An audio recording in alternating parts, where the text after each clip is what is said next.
If you're looking for the best return on time invested when it comes to either improving mobility or strengthening the shoulder girdle, hips, ankles, and knees, then the two moves you're looking to go for are kettlebell halos and Cossack squats. Now these two moves are part of his go-to warm-ups and mobility improvement protocols. Now I'm going to show you the halos from a full kneeling position, just so I can stay in the camera frame here, but you can do this from either a half kneeling position or standing, or even seated if it's most comfortable for you. Now the biggest thing is you're going to be drawing a circle around the head. So you're going to start thumbs up, horns of the kettlebell are down, so you have a tight grip here. Now, you're going to let the kettlebell travel just around the side of your ear. So as if you were drawing an angel's halo, you're going to try and get this top elbow to point towards the ceiling. Both hands are going to travel around the back side of your head and finishing out that circle by letting those elbows travel down. Now it's best to take somewhere between 3 and 8 on each side, and if you don't have a kettlebell available, you can always use a weighted plate as a good substitute. The second move is going to be Cossack squats.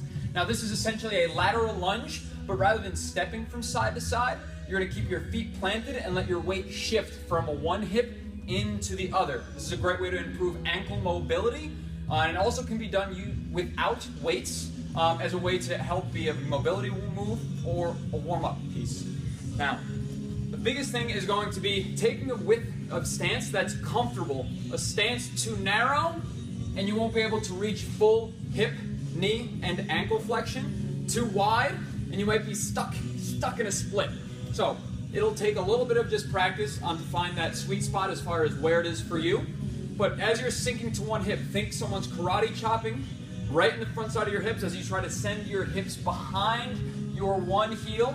I personally like to pivot on this heel if it's most comfortable to leave your foot flat as well. Now to transition to the other side, I'm going to push through this leg and try to stay as low as I can as I sink into the other hip. Now this foot, that doesn't look like it's doing anything. I'm actively pushing my heel into the ground, so it almost like a kickstand on a bike.